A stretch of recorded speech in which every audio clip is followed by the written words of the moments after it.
This podcast is sponsored by nobody. Hey dudes, welcome to Splat from the Past, the only 80s themed horror and sci-fi show where things can get totally radical. Now today I will be welcoming back the lovely and talented Julie Janney. She was one of the Steinettes back in the day and she got to be in a couple of Robert Altman movies. Health and Popeye, where she got to play one of Olive Oil's girlfriends. The Steinettes all got to be, Olive Oil's girlfriends. And she's coming back on, and we're going to nerd out on the entertainment of our youth, talking about film, television, music from childhood. And I'm so looking forward to this. It's been a year, almost a year and a half, since I last had her on. I just love her sweetness, her energy, her sense of fun. It's going to be great to have Julie coming back on, and I'm looking forward to it. Also, tomorrow, Friday, April 3rd, I'll be dropping Ask Tommy number 14, where I'll be answering frequently asked questions from both guests and listeners. It's gonna be a toe curler. So, yeah, here is my new interview with Julie Janney.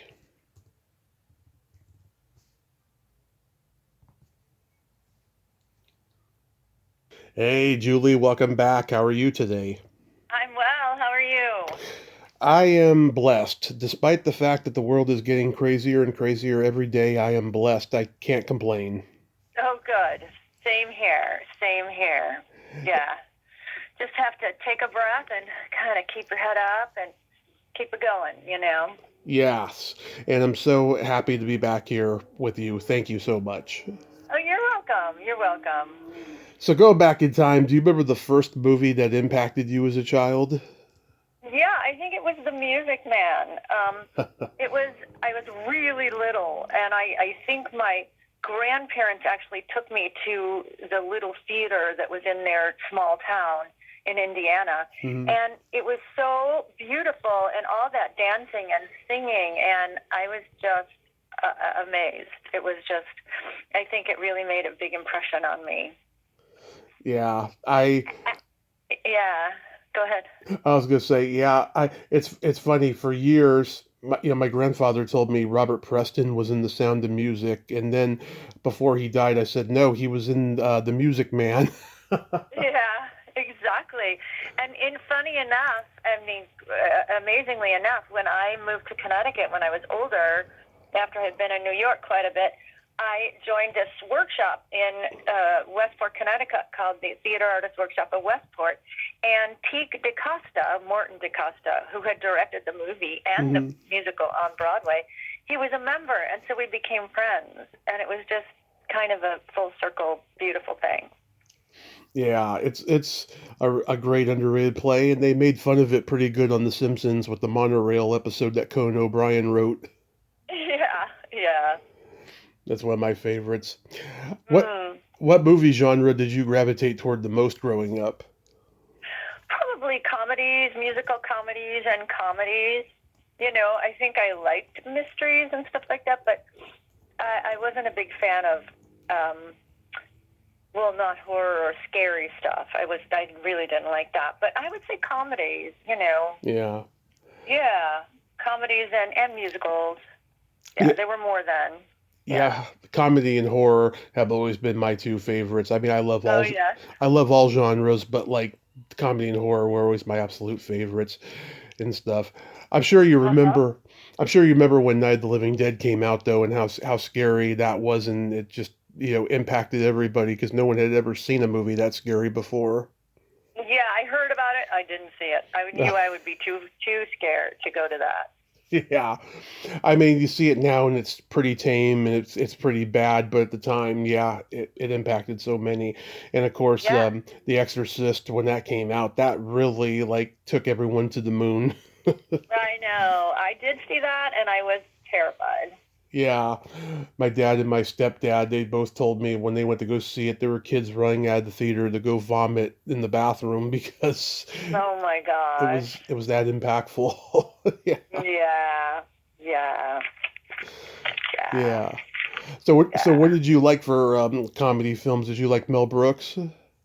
Oh yes, I definitely liked Mel Brooks. I liked Mel Brooks. It's hard to pinpoint. I kind of liked Offbeat. I seem to remember, when I first went to New York, I remember liking certainly Robert Altman films, MASH, Nashville, and Nashville was a comedy, but also set in a kind of a scary situation. But I can't. Those are just some off the top of my head examples that come up for me. Yeah. Yeah. Oh, what's his name who just passed away? Bud Cort. When he did Brewster McCloud, where he's flying on those wings. I know. It's funny when Gyllenhaal when Gyllenhaal did the movie where he's in the bubble. I was just like, it's another Brewster McCloud. That's all it is, really. Yeah, right. That was extraordinary, Brewster. Yep. Yeah, and Harold and Maude. Oh my gosh, yes, of course, Harold and Maude. That movie. Amazing. That movie was shot in and around my hometown, San Mateo, and oh really? In various areas. Yeah, they shot part of it in the rich area, Crystal Springs and Redwood City, and Mountain View and Daly City. So yeah, certain people are like really, really amazed when I tell them that because they had no idea where it was filmed. That's cool. But it's a great movie. It's really a great movie. It's dark. Great movie. It's really dark, I know, but it's a great movie. It's really great. Yeah, Hal Ashby, amazing. The director, yeah, for sure. Did you like Neil Simon stuff? Yes, I did. I remember liking Neil Simon stuff. I remember laughing. Some of it I saw actually on Broadway before I saw it in the movies, but I definitely liked Neil Simon. He was always funny, and at the same time character driven. They had great characters. Mm-hmm. For sure. Yeah. I love the Sunshine Boys because I love old Borscht Belt comedy, and he used to write for comedians. Neil Simon. He wrote for Sid Caesar and others. Sure. And I just love the one-liners he put in their mouths in that movie. They're so hilarious. Right. So good. Such a great staff of writers on the Sid Caesar comedy. An amazing staff. Oh yeah, Woody was there. Neil's brother Danny was there. I think Larry Gilbart was there. Yes, I think so too.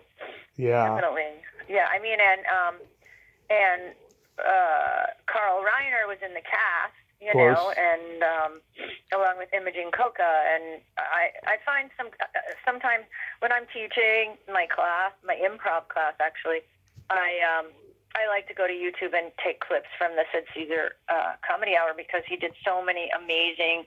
I'm sure they were planned, but what he did, like his typewriter or his bubblegum machine when he becomes the bubblegum machine and all that is amazing. Yeah. Did you see the Mel Brooks documentary? Yes, I thought it was wonderful. Me too. I loved it. I mean, everyone always said when he was on your shows, he was kind of a hanger-on, kind of a writer, and he says that he never thought he was going to be a performer or anything beyond a writer and stuff. I don't know. I think he always had that in his mind. He's just being modest, Yeah, because he's too good. I mean, so good. It was cracking me up when at the beginning when he's talking about being in World War II, and the interviewer says, "How did they treat you differently for being Jewish?" And he yells, "You Jew bastard! How's that?" Right. Oh my gosh. Yeah. Right. It cracks me up. I love Blake Edwards. Sure, I liked all his movies, especially Victor Victoria. Mm-hmm. I think that was my favorite of his. I think I don't know that would get made right now, Victor Victoria. It was way before its time and amazing, and just an amazing musical too. Oh yeah, and I love the Pink Panther movies. Sure. Clouseau coming home and him and Kato always do karate. Yeah, right. It's hilarious. Yeah. Um, 10 is a funny one. Yes. Yes. Yeah. I like a lot of his later stuff that didn't really get much acclaim at the time, but I don't think he necessarily, got older or jaded. I just think, maybe they just weren't ready at the time for those movies he did later. Right. Right. You know, Yeah. did you like the old comedy team movies like the Marx Brothers, Laurel and Hardy? I mean, I think I saw. I preferred actually. I preferred the comedies, the romantic comedies, to those like It Happened One Night and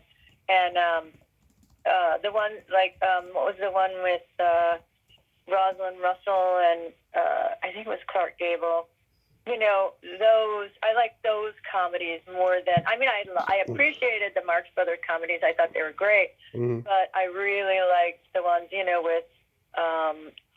Yeah, with Irene Dunn and Carrie, My Favorite Wife, and the Thin Man movies with Claudette Colbert and Yeah. William Powell. Those comedies were more my favorite to watch late at night and everything. Oh my gosh, and Bringing Up Baby, Hmm. and those were the genre I like to watch. Yeah. The black and whites. Yeah. My dad loves the Thin Man movies. The second one had Jimmy Stewart in it. Yeah, yeah. I seem to remember that one. Definitely. Yeah, I'm a huge Jimmy Stewart fan. So wonderful. Wonderful actor. Yeah, everything. Harvey, the Philadelphia Story, which he won Oh, Best Actor for that movie, and he went off to war the next week because they thought he was gonna die, so they gave him the Oscar. It should have been Best Supporting Actor though because it is a supporting role. wow. I know. Yeah. Yeah. Yeah, because Cary For Grant's the sure. star. Yeah. Yeah. Cary Grant never won an Oscar. He should have. Yeah, I think he should have won for Charade. Oh, yeah. I really like that movie. He's so good in that movie. That's one of those ones I could watch anytime and just never get tired of it. I love Charade, and I think he should have Yeah. won for it. And this is the last time I'm going to be the romantic lead because pretty soon I'm going to be dating my grandchild. That's true. Yeah, True. he was almost 60 when he did that. Wow. Wow. Charlie Chaplin. Yes, of course. Of course. A genius, a comic genius, I would say.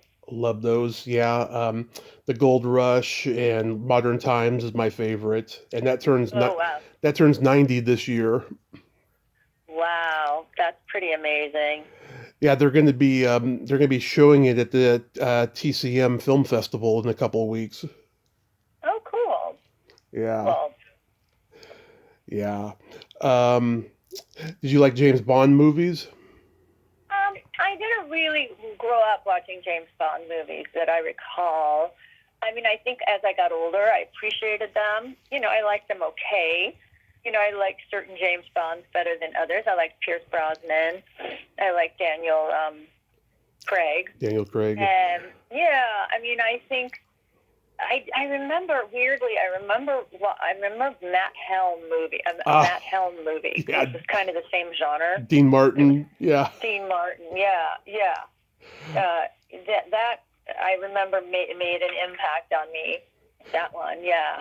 Remember I thought, remember that one when he accidentally destroys the Frank Sinatra picture and he's all, "Sorry, Frank." no, I don't remember that. I don't remember that. Yeah, oh, that cracks me up every time I see it. I think that was Murderer's Row. Oh yeah, that. You know what? I think I did see that, so I don't remember that moment. I think I saw Murderer's Row. Yeah. Yeah. A lot of people don't like the ambushers. They say that's when the Matt Helm franchise jumped the shark. I like it. I think it's really goofy and funny. Oh, I don't think I know it. I think Murderer's Row. Yeah, Murderer's Row is definitely the one I saw because it was with Anne Margaret. But I don't know that I saw The Ambushers. Who played opposite him in that? What's her name? I have to look it up. I do know the Wrecking Crew, the last Matt Helm movie, had Sharon Tate in it. Oh wow, wow. Yeah, if you see Once Upon a Time in Hollywood and Sharon Tate goes to the movie, she goes to see the Wrecking Crew to go watch herself. Oh wow, wow. I see. I just looked it up, and I see the Ambushers. It's with Janice Rule was Yes, in it with Janice Rule. and Senta Berger, who's a German Yes, actress. Santa Burger. Right, right, right, right. Yes, Right. yes. And Albert Salmi was in it too. Oh my goodness. Wow. Yeah, that's crazy. Um, yeah, how about Hitchcock? He was a little scary for me, a little suspenseful. Uh, I certainly never saw Psycho all the way through, uh, but I do kind of remember. I think I remember the one with Kim Novak. I remember Vertigo. hers. It scared me. Vertigo. I appreciated Hitchcock as a really great filmmaker, but his films sometimes were just a little much for me. Yeah, that was Vertigo, and that's my favorite one because Yeah. just like Jimmy Stewart, I've never been able to get the girl I wanted, and so it's always been one of those movies that like resonates with me because of that reason. Yeah. I think my favorite Hitchcock movie is To Catch a Thief because it's more funny. You know what I mean? Mm-hmm. Yeah. It's funny and suspenseful and it's beautiful. So I think that's the one I like the best. Those are good ones for sure. Yeah. Yep. And remember growing up every Easter, you would see The Wizard of Oz, The Sound of Music, and The Ten Commandments on network TV. Yes, absolutely. Absolutely. Mhm. Yeah. Yeah. Yeah. Yeah. My favorite Easter movie, well, it's not just Easter, but it's Easter Parade with Judy Garland and Fred Astaire. Yeah. So I usually watch it around like Easter weekend. I have it, so I just watch it. Yeah. That's so awesome. Yeah, I got to see the tail end of it, and I feel so lucky that I got to see the tail end of it in the early 90s. I remember seeing the Ten Commandments on ABC on Easter when I was 10, Oh my and goodness. they chopped it up for time and all of that stuff, but it was still pretty long. They kept it pretty long with the commercials and everything. Yeah. Right. Right. Did you have any Right. Did you have any movie star crushes? I think I liked Cary Grant. Mm-hmm. I think that Cary Grant, because I remember watching a lot of, late night movies. You know what I mean? Right. Movies at night or, on movie channels. And I remember liking Cary Grant. Maybe Ginger Rogers. I don't know. I just loved watching her dance, Mm-hmm. Both she and Fred Astaire. I think they both, I was in awe and kind of enamored of both of them. Yeah. And those kind of people, yeah. Maybe Gene Kelly for a while, but then I thought, oh no, Fred Astaire is was between he and Fred Astaire. Cary Grant and Natalie Wood were big ones of mine for old Hollywood. So many '80s movie actresses that I've interviewed and become friends with, and I don't see them the same way anymore because now they're like my aunt. Yes, of course. It changes your point of view. It definitely does. Yeah. And stuff. Ginger Rogers, wow. Yeah. Because I remember you telling me last time that you dance. Did you ever like Juliet Prowse? Yes, definitely. I thought she was an amazing, amazing dancer. Mm-hmm. And, whenever I would see her, and she did, I think I saw her more on television in variety shows and things like that than in film. I mean, I think she was in, she was in something with Shirley MacLaine. Right. She was also a dance hall girl. Can't remember which one it was, but I thought she was amazing. Yeah, I interviewed her niece back in November Hmm. because she just wrote a book about her, and my mom worshipped Juliet Prowse Oh, wow. when she started dancing in her teens. She worshipped her, and I feel so bad. I forgot to let her know on record that my mom worshipped her. I did tell her later in DM, and she absolutely loved it, hearing that, and of course my mom loved hearing that she loved that, but I really wish I had it on record for my mom to hear. But my mom did hear the interview and loved it. So Yeah. She was amazing. She was absolutely amazing. we Yeah. we used to watch the Elvis movie GI Blues with her in it, Oh, and yeah. Yeah. Yeah. And, yeah, oh, I know. I just remember the name of the movie she was in with Shirley MacLaine with Can Can. yeah, Can, yeah, we t- Yeah. Yeah. yeah Yeah. we talked a little bit about that one too. Yeah. Did you go to the drive-in growing up? I do vaguely remember a little bit going to the drive-in. I think I remember seeing Disney movies at the drive-in, Hmm. with my friends and their parents, or with my mom, and seeing things like The Flubber, Son of Flubber, all those Disney comedies at the drive-in. Some of them I remember at the drive-in. Yeah, an experience, you know, Yeah. a way to see a big movie. My parents started taking me when I was 2 to the Oh my drive-in. gosh. Yeah, and like I remember every time I went, it's like, you always remember your destiny, but you don't realize it's your destiny until hindsight, Right, of course. you know? Yeah, and like by the time I came around, it was all mainstream movies, but like when my dad was going in the 70s, there was grindhouse movies like The Groove Tube. Oh yeah, yeah. I didn't see that. I didn't see those movies. Oh yeah, my dad had to go see it 3 times because the first 2 times he was getting laid with his date, and the third time he actually got to watch the movie and just crack up at it and say, "Oh, this is a masterpiece. It's going to be a classic someday." Wow, wow. Yeah, yeah, it's a very funny and dirty sketch comedy movie, and some of the stuff doesn't hold up well today, but some of it still does. Some of it, you know. Wow, wow. Yeah. My parents actually stopped taking me to the drive-in for a few years because it got to a point where I was either falling asleep in the back seat or I was getting out of the car and knocking on windshields. Oh my goodness. Oh my goodness. Yeah, I was a little scamp at that age, but I remember the first time I saw Charlie Chaplin.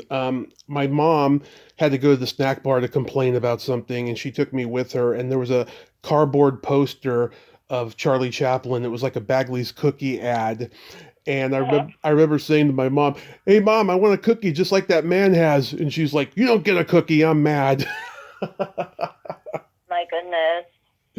Yeah, I probably did get one later. I don't remember, but I just remember that. It was the first time I ever saw Chaplin because, you don't forget that guy with the mustache and the hat. No, it's such an iconic image. Yeah. So, Yep. so getting into television, did you watch a lot of sitcoms growing up? Yes. Yeah. When I was younger, I definitely remember watching sitcoms. Bewitched was a big one for me. I really liked Bewitched. I mean, when I was super young, the Donna Reed show. Oh, yes. Yeah, and My Three Sons. Um, Carol Burnett show, her variety show was amazing. I loved sitcoms, I would say, preferably to the dramas on television when I was younger because they were funny. Hmm. And yeah, Bewitched stands out to me. I'm sure there were more, but Leave It to that's one of Beaver. them. Yes, of course, definitely. Leave It to Beaver, the Patty Duke show. Those are the ones that stand out. Did you have a crush on Jeannie, on I Dream of Jeannie? No, but I loved her. I loved her so much. I mean, I loved that. That show was so much fun. You know, Yeah. I thought she was very funny. Yeah, I talk about this all the time. When they, there was that controversy about her belly button. Oh gosh, yeah. There was a reporter on set. He took a picture of her in her costume and plastered it all over the papers. And the pilot wasn't even finished yet, and so they had to reshoot it without her belly button being shown. So then, 2 years later, on Star Trek, Gene Roddenberry it says, I'm going to break that rule forever. And he did. He had Barbara Luna and Nichelle Nichols show their belly buttons on that one episode. Um, I think it was called Amok Time. And yeah, it broke that rule forever. And I have all the Okay. classic Star Trek episodes on tape, and I see a lot of belly buttons in those episodes. Well, he was a great exec producer, Gene Roddenberry. He was amazing. And I got to meet Barbara last summer at the Hollywood show, and Oh wow. she let me touch her belly button during her selfie. During our selfie. Oh, it's a very funny picture. I should send it to you. It's really funny. Hmm. Yeah, she was great. And then a couple of years after that, Mariette Hartley did a pilot for Gene Roddenberry where she played an alien girl and she had two belly buttons. Oh my God. Okay, that is funny. Yeah, I know Mariette. Yeah. Oh, you've worked with her? I haven't worked with her. I just know her through friends out here in LA. Oh, okay. When I first came to LA, I met her, and we kind of became friends. Yeah. And her husband's Jerry Soroka from Godspell. What? Oh. Yeah. Yeah. Yeah. Right. Right. Yeah. I'm a big fan of Godspell. Yeah, I love Godspell. Yeah, all the Second City people before they were at Second City, they did it. John Candy, Gilder Radner, Eugene Levy, Paul Schaefer, a lot of them. They did a run of it. Oh. Uh huh. And what's his name? Victor Garber, he was in it too. Everybody, I think, has done Godspell. Yeah. Sure. Yeah, it's funny. The arc of sitcoms and the evolution of them changed so drastically in a short amount of time. In the 50s, you had all these squeaky clean, wholesome looking family sitcoms. And then in the 60s, you have the high concept camp shows. And then by the 70s, Norman Lear, Gary Marshall, James Brooks, James Kovac, they all changed sitcoms forever with social Yeah. commentary, Yes. Yes, definitely. Definitely. Even Bob Newhart's show, the Bob Newhart show. Hmm. That was even in with, I would put that in with all those. I remember liking that in the 70s. Yeah. I mean, I love the Mary Tyler Moore show, Me and too.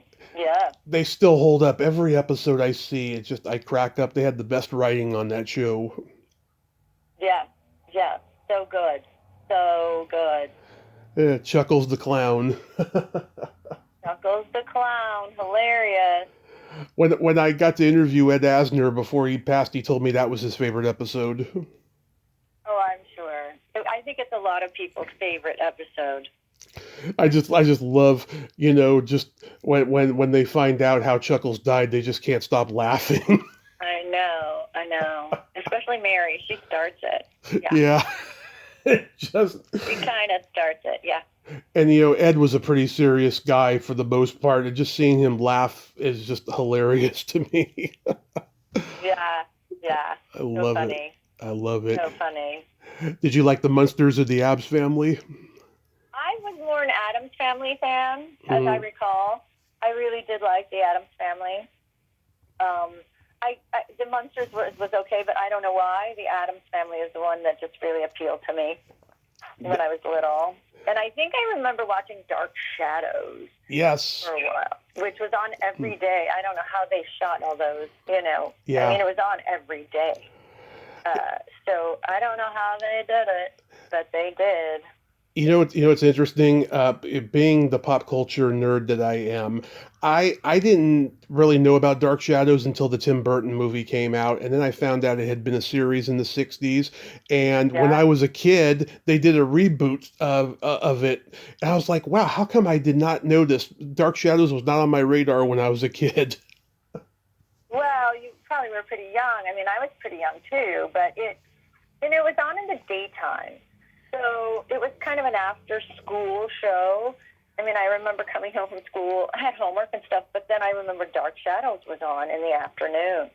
So I think it depends on if you were home when it was on, or if you were not outside playing or doing something like that. You know. Yeah, like I remember seeing the Land of the Lost reboot when I was 8, and then I liked the original even better. You know, the Sid and Marty Krofft one was so much better than the reboot. And I vaguely remember that. I kind of remember that show. yeah, it was like yeah, dad and his two kids, and there's like a Neanderthal, and they're like trapped on this island that is obviously a set, because it's the Kroft Yes, brothers with yes. their puppets, with their dinosaur puppets and everything.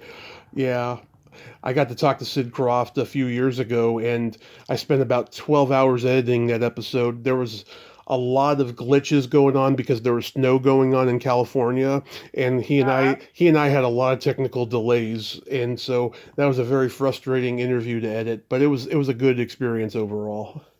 Good. Did you see the Beatles on Ed Sullivan? I did. I remember I was young enough that I remember sitting in my youth chair. It wasn't a high chair, but it was a chair that was boosted up. You know what I mean? Yeah. And I remember watching it on a black and white television. Yeah, it was cool.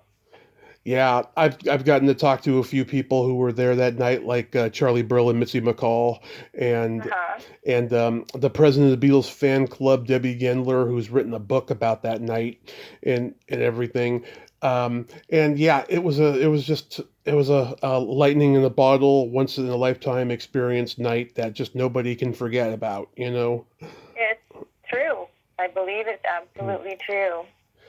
And backstage, John Lennon saw Charlie and Mitzi at the Coca-Cola machine, so he's knocking on their dressing room door later, saying, "Excuse me, I need a Coke for Ringo." And they didn't know who Huh? Ringo was. They didn't know the names of any of the Beatles. They just knew that there were these four boys from England that were driving the American kids crazy. So Mitzi said, "A Coke for Ringo? What's that? A Jewish holiday we don't know about?" Oh my goodness. Yeah, Oh my goodness. yeah. I love that. Did you watch the Monkees? I did watch the Monkees. I liked the Monkees. I remember liking the Monkees, and I even had their album, their first album, which I played over and over again. And I also remember watching the animated Beatles on Saturday morning. There was an animated Beatles show on Saturday morning, which was good. I liked it. Yeah, I had a huge crush on Davy growing up, Oh, and you did, yeah.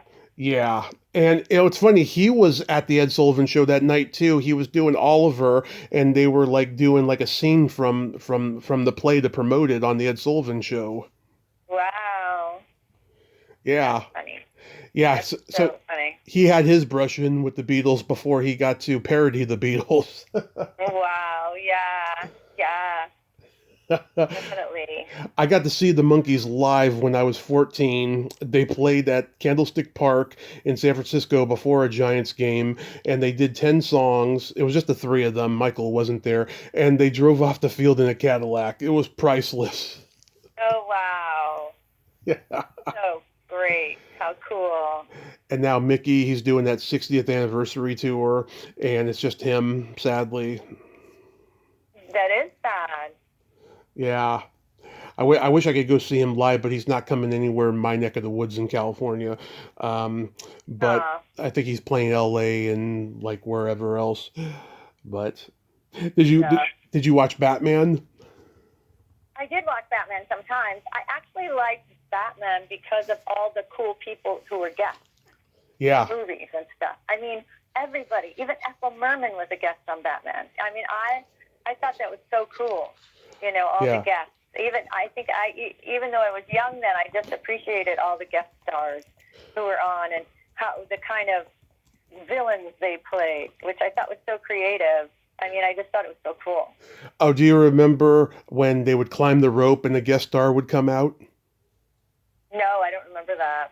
Yeah, so Batman and Robin would be climbing a rope on a building, and a guest star cameo would come out, and that's the only time you'd see them. There'd be Milton Berle, Jerry Lewis, Sammy Davis Jr., Lurch from the Addams Family.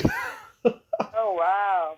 Yeah, Wow. in complete makeup. You rang, Batman. Oh, wow. Yeah. Hilarious. Hilarious. Yeah. Oh, one time Edward G. Robinson came out. Wow. That's cool. Very cool. Yeah, they had great guest stars. Remember Vincent Price was Egghead? Yes, I do remember that. Exactly. Hey, what a voice. What a voice he had. I remember one time Egghead was in a bar, and the bartender was Alan Hale Jr., the skipper in Gilligan's Island. And guess what his bartender name was? What? Gilligan. Oh, okay. They were having a lot of fun. Yeah. A lot of inside jokes, TV inside jokes, for sure. Yeah. I heard that Cary Grant was actually a big fan of Batman, and he was in negotiations to be a guest star, but it never happened. Oh, that's too bad. Yeah, everybody in town at that time wanted to be on that show, and pretty much everybody who admitted to that was. But Mm-hmm. yeah, Cary Grant didn't. Clint Eastwood was in talks to be Harvey Dent / Two-Face, but the show got canceled before it could happen. Oh, that's too bad. Yeah. And you remember the episode with Chad and Jeremy? No, I don't. Yeah, they were on there, and I found out that the reason why they were on there was because Simon Garfunkel turned it down. Oh, my goodness. Oh, my goodness. Yeah, they were like, nah, we don't want to go to LA. Right. They were East Coast guys. East Coast guys. Yeah, East Coast guys are so loyal. Like the Love and Spoonful, they were partially the inspiration for what became the Monkees in terms of the network wanted a band to have their own show, and they didn't Yeah. want to live in LA for 9 months to do a series. Oh, wow. Yeah, Wow. they're very loyal to the East Coast, those East Coast guys. Yeah, they are. I know. I understand. Were you a Gidget fan? Yes, I did like Gidget. I thought it was fun. It was lots of fun. And, of course, the Flying Nun. I remember the Flying Nun, which was cool. And another small world story was after, being a fan of the Flying Nun, when I first went to New York to study at Circle in the Square Theater for NYU, my first acting teacher was Madeline Sherwood, who was the Mother Superior on the Flying Nun. Oh, yeah. Yeah, she was a really good teacher. Yeah. Oh, yeah, I think we talked about that last time, that I think we did. that she was one of your teachers. Yeah. Yeah, I just remember there was one episode of Gidget where it ends with her talking to the camera, and she says, I like to shake them up just a little, and then she lays back and starts wiggling her toes. That's funny. That's a classic. She's a very good actress, yeah. I know. I mean, you look at it now and you go, it's amazing that she was able to break out of that, because anybody who's known as Gidget or the Flying Nun is destined to be that way forever, I know, but she did. She busted out of it. She, did her due diligence. She went and studied with Lee Strasberg, and Yep. she became a better actor. She was in class with Jack Nicholson, too. Yeah. Did you know that Karen Valentine did a Gidget reboot pilot? No, I did. Oh, wait, maybe that rings a bell a little bit. Yeah. Little bit, yeah. It was about 2 years after Sally Field's Gidget ended, and just before Room 222 started. She did this pilot. It's on YouTube. I recommend it. She was a really good Gidget, but I guess the reason why it didn't get picked up was because I don't think they thought that, a Gidget who was half black would be believable at that time, Karen Valentine was half black? Isn't she half black? She's half something. No, she's not half black. Not Karen Valentine. I don't know what she might be something, but not half black. Okay, she's half something. I do know she does have dark skin with white. She's half and half of something. She's mutt. Oh, I didn't know that. Huh. Yeah. Huh. But I do think she did do a good job. And Paul Peterson from the Donna Reed show was in that pilot. Right. Oh, really? Paul Peterson. I got Wow. I met him when I was 7 at an autograph show, and then I got to have him on the podcast about a year and a half ago. Yeah. He's a very nice guy. Very nice guy. And I told him at the end, I said, let's not wait another 35 years. Yeah. Yeah. Yeah, Right. his health's not too good right now, but he's a very nice man. Hmm. Did you Yeah. did you watch Laugh-In growing up? I did. I remember liking Laughing a lot. I thought it was really funny. I really liked. I thought everybody on it was really funny, and it was just so different from any other variety show I remember. But I just really enjoyed it. I laughed a lot. That's for sure. Yeah, it's funny. You know, I watched it on Nick at Night when I was a kid, and it was a half an hour long. I've watched the full length episodes on Tubi lately. I could see why they cut it down. I mean, not every joke is funny and not every joke works. It's like the early Saturday Night Live episodes. Right. Right. Right. They were just rolling the dice. What they were doing back then is that they were experimenting on TV because they had the bandwidth to do that. Now you have to have everything run through like a fine comb. You know, you got to make sure Yeah. everything I works. know. Yeah, it's a completely different world now. But I just love that. I love that whole landscape of just experimenting and taking a chance. Exactly. Exactly. You know, it's magical. Did you Mhm. did you watch the Twilight Zone? Um, I did. I remember watching the Twilight. I mean, of that genre, I remember Twilight Zone. I remember Outer Limits, which is a little more spacey. Hmm. You know, the Outer Limits was a little more spacey. Twilight Zone, I thought was amazing. I mean, I do think it was an amazing show. And wasn't it half hour? I think it was half hour. Or Yes, it feels like it was yes. half hour. It was a half an hour, and it kind of boggles the mind because I'm like, God, they were able to cram all that good story in a half an hour, whereas a lot of shows crammed it in over an hour, you know? Yeah, yeah. No, they were very tight scripts. I feel they were very tight and really good. I talked to Rod Serling's daughter, and she told me that her dad was in World War II, and Uh he huh. faced a lot of anti-Semitism, and he saw a lot of racism and just a lot of horrible things, and he incorporated a lot of that into his stories on the Twilight Zone, and he wanted to, he wanted to do a sci-fi show that had social commentary of the way he saw the world, you know. Yeah, and I thought he did a great job with that. He was fantastic at it. Sadly, when he went and did the night gallery at Universal, they gave him no creative control and no autonomy over there. He was not happy with the night gallery, but Twilight Zone, he got a lot of creative control at MGM. Well, that's good because it was great. It was a great show. It was a great show. I mean, Night Gallery had some good episodes here and there, but it's not nearly as classic as Twilight. Yeah, yeah. Remember the episode where there's like a family and they all got masks? Vaguely, I kind of remember that. To the, Yeah. to this day, it's the scariest, creepiest episode of the series. They got like big old lips and weird eyes, and just oh god, that episode gives me the willies. I can't watch it. Really, It's really. creepy.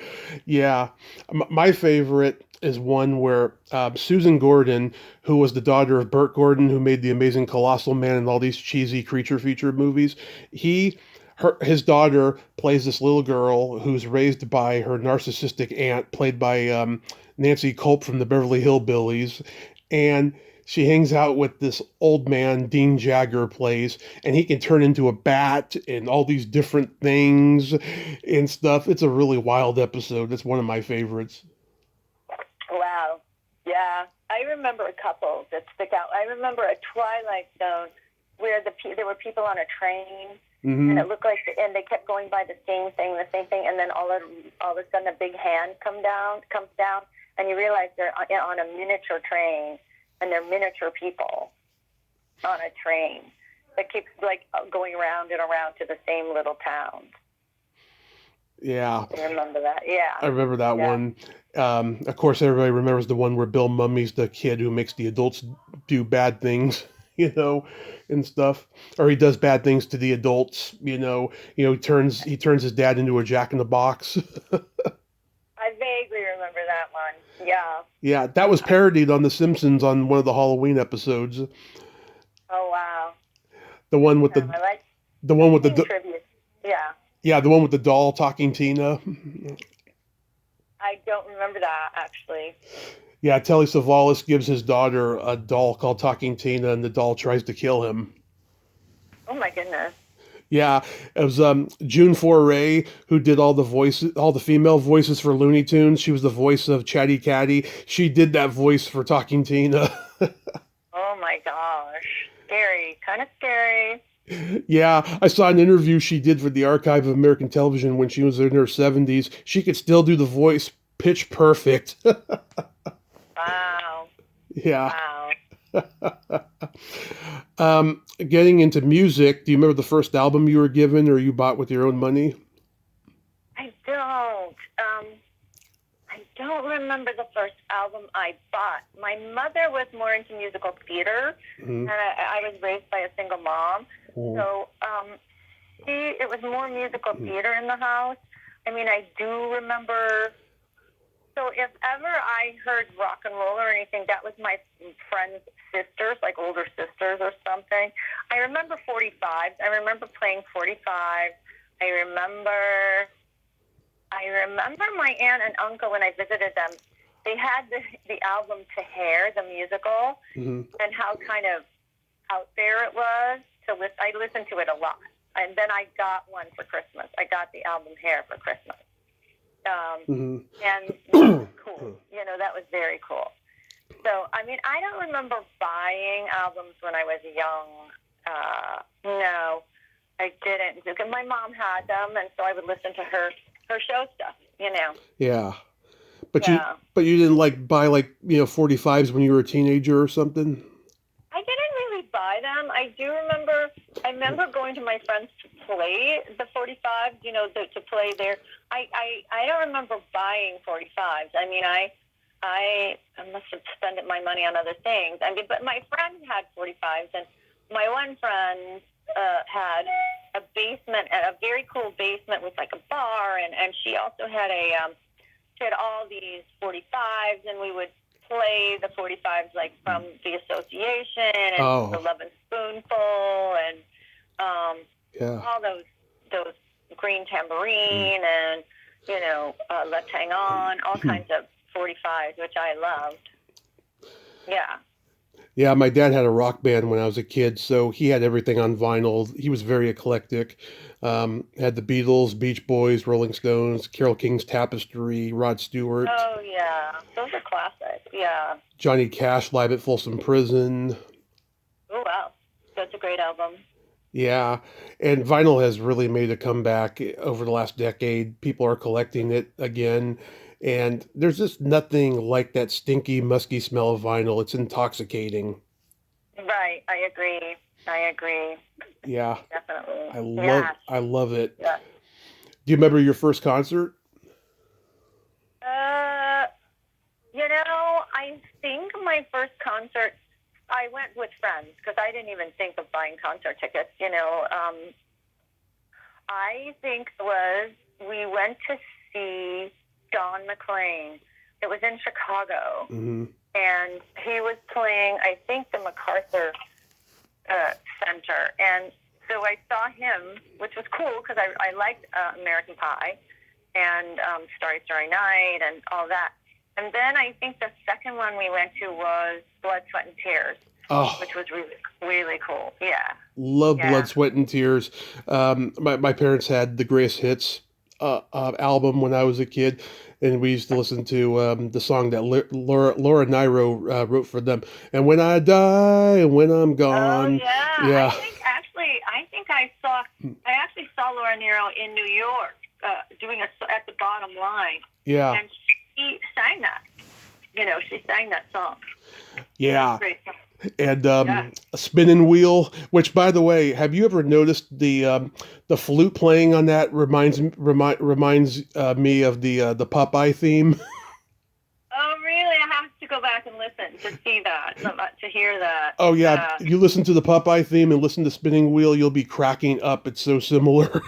Oh, wow. Cool. And at the end of the song, after it's all over, one of the guys says, "That wasn't very good." And then they start laughing. Yeah, I love that. That do do do do do do do do do reminds me so much of Popeye. Wow. Wow. Oh, it's hilarious. Yeah, the first big concert I ever went to was Alice Cooper. Oh, wow. Wow. Yeah, I recommend anybody go see Alice Cooper. He is vaudeville. He has kept vaudeville alive, I'll tell you, Wow. through rock Wow. music. Yeah, I mean, he dies at the end of every concert. You know, Yeah. he'll get hung or stabbed or shot by the Foreign Allegiance or something. Oh, my gosh. He's he, really out there, that's for sure. yeah, I mean, he has appreciation for vaudeville, and he's kept it Yeah. alive. He's 78 and he's still doing it. Oh, wow. Well, he's a showman, He's a real showman. A real showman. Yeah. Do you remember your first makeout song? No, I don't. I absolutely don't. I don't know that there was music playing, honestly. I think I would remember that. Yeah. There was no music. Maybe that's, I don't know. Whatever. Mine was Janet Jackson's Love Will Never Do Without You. Oh, wow. Wow. Yeah. Did you have comedy albums? I didn't. I don't remember listening to them. I think my mother had that one. Was it the American Family or First Family or something like that? I just remember the album cover. I don't remember listening to it. I don't. But I think it was in the house. I just don't think I knew maybe even what it was. What was that? I think it was a parody on the White House, the family in the White House. That's what I was going to ask, if it was a political album, because yeah, it was it was a parody. It was a parody of that. So, Yeah, because there was Von Meter in the early '60s doing Kennedy on albums. There was Kenneth Mars, who you may remember from Mel Brooks movies. He did a whole album where he was Henry Kissinger. Oh, wow. Wow. And then I do remember Kenneth Mars, yeah. Yeah, it's a very underrated comedy album. And Robert Klein was doing like a whole Watergate routine on one of his albums in the '70s. Oh, wow. Wow. Yeah. But we had Lily Tomlin's "This Is a Recording" on vinyl when I was a kid, and it's still one of the funniest things I've ever heard. She's amazing. I just love her so much. So much. Yeah, and I just love when she's the operator and she calls Joan Crawford and says, "Hello, Mrs. Crawford. The Coca-Cola Company would like to speak with you." Oh, gosh. Oh, my gosh. Yeah. Remember the National Lampoon Dinner Hour album? I don't remember that. I didn't have it, but I was aware of it, but I don't remember listening to it. There's a song called the Magical Misery Tour. Tony Hendra is singing like John Lennon, and he's basically quoting all the things that John Lennon said in that controversial Rolling Stone magazine interview in 1970 when he was saying, fuck the Beatles, fuck Mick Jagger, all this different stuff. I'm in scream therapy, all that stuff. It is hilarious. And what's her name? Melissa Manchester plays piano. Oh, wow. Yeah. Wow. She's playing like the piano on I Am the Walrus, but doing it in kind of a satirical kind of a way. She's brilliant. I like her a lot. She was in a benefit that I also sang in. She's really amazing. Yeah, I've tried to make some attempts to get her on the podcast to talk about the album, but sadly it hasn't happened. Maybe eventually I'll get her. I love Cheech and Chong and Big Bamboo and Los Chichinos, those comedy albums. Yeah, I never listened to those. They're great. I mean, you don't have to be a stoner to appreciate it. I mean, they're pretty witty with the things that they come up with, you know. Right, right. Richard Pryor. Oh, I did love him. I loved him on Johnny Carson and everything. Yeah. Richard Pryor was one of my favorites one of my favorite comedians on those talk shows, you know. Yeah. Well, when he was young and going on the Ed Sullivan show, he had to, you know, be clean. So he kind of did his version of a Cosby act, you know. Ah, uh-huh. You Yeah. know. And Cosby did some good stuff too, like Chicken Heart. Oh, I don't know that. I don't know that. It is one of the funniest comedy routines ever. It's got a wild premise, and when you know what the premise is, you're like, how is he going to pull this off and make it funny? And yet he does. Wow. It's great. They used to play it. I think they used to play it on the radio back in the day on those college campuses. Uh-huh. You know, because they used to play comedy routines on college radio, and then next thing you know, the AM FM stations started doing that, and they used to play George Carlin stuff. Oh, wow. Yeah. Wow. And I think George Carlin stuff got banned because of all the words and everything. Yeah, I'm sure he did. I'm sure he did. Here's a fun question. Do you remember the first time you discovered your belly button? I don't remember that. I think I was quite young, but no, I don't remember that. Mm-mm. I remember being, yeah, I remember being like 6. Me and the boys at school, we used to contemplate ours, and I had this girlfriend who had an Audi, and she used to let me thump it, you know, and play with it and stuff. Uh-huh. Yeah. I remember when I was in my mid-20s, I met this girl on a dating website, and we're having coffee, and we went down the rabbit hole of talking about belly buttons, and she said, if you have a doorknob Audi, it's a deal breaker. So I lifted up my shirt to show her that I had an innie, and it's really deep, and she got this big old sigh of relief, but yet she sent me an email later saying, I don't see a spark between us, so that was the last time I saw her. Oh, okay. Okay. Yeah, I don't think it was my belly button that did it, of course, but Maybe not. you never know. You never know.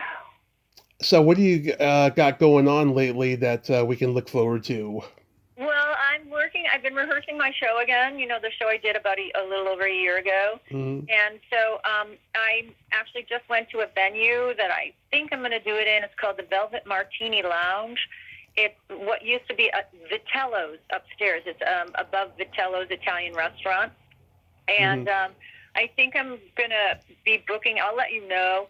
It'll probably be hopefully June 7th, Sunday, June 7th. I think I'm going to do an afternoon show, you know. Nice. And it's a lot of my old stuff, my stuff with my girl group, a lot of harmony, Steinettes. a lot of songs. Yeah. That is so cool. Yeah, I mean, next time I'm in LA, I don't know when I'm going to go back, but when I do, yeah, I'd like to come see you work, you know.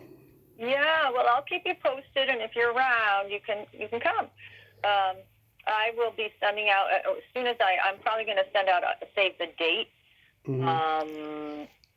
But as soon as I've locked it in, I'll let people know. That's so cool. Are you still dancing? Yeah, I went to a dance class yesterday. I still dance. You know, I think I told you it's with an older choreographer who he doesn't dance so much anymore. He has somebody do the combinations, but everybody in class they're gypsies from Broadway, film, television, and all that. You know, people who danced for years or were in Sweet Charity, Bob Fosse Sweet Charity, were on Broadway in the Fosse shows and Michael Bennett shows and all that. So it's a really cool class, and I like to take dance class. I love it. That's so awesome. It's good for the soul. Oh, it's good for everything. The body, the soul, the everything. And I meant to ask you this last time, and I forgot. Is Alison Janney your cousin? You know, we are in the same family tree. We are from the same. I met her once in New York. Mm-hmm. We were up for the same role in a play. This is years ago, before she got a big name. And we met. We spoke. I asked her about the tree. She says, "Yeah, that's my family tree." And so we are, but so distant that it's, but basically we're from the same family. There's one Janney family tree, and we're both from it. So. Yeah, because I love her. I mean, just with that dry delivery, she can be so hilarious. I remember when my dad took me to see the Howard Stern movie Private Parts, and she had the first scene of the movie. She's talking to the camera with that cigarette, and she's like, "He was disgusting, vulgar, obnoxious." Did you ever see the movie? I haven't. I probably should. Yeah, she plays one of his like early like radio station managers, and she like reprimands him because he gave a girl an orgasm on air and stuff. It's really really funny, and just she is so hilarious. She takes that small part and just runs with it. Wow, I'll have to see that. Yeah, I don't know if it was her first movie. I think she'd been doing stuff a while, but that was like probably the first one where people noticed her, and then a couple years later, The West Wing started. Yeah, she was amazing. Amazing. She was good in The West Wing too. Very good. Very good. Well, Julie, I thank you so much for coming back on and nerding out with me today. I hope you had fun. Oh, you're welcome. You're very welcome, Tommy. Yes, and I feel like I'm closer to you now because we both love Cary Grant the same way. Yes, I love Cary Grant so much. Yes. That is so awesome. So yeah, let me know when you got anything going on, and I definitely will. And I'll talk to you again. And have a happy Easter and be safe. Thank you. You too. You have a great holiday. Well, there you have it. Julie Janney. Ain't she a sweetheart? Oh my God, I just love her. She is just so amazing. And I'm so glad that we got to talk today. And yeah, if you're in LA, go watch her. Go watch her perform and all that stuff. She is a very, very talented individual. Great singing voice. Great at acting and comedy and all that stuff. Very talented lady. Well, until next time, this is Tommy Throwback Kovac saying there's no shame in living in the past because the president sucks. Later, dudes.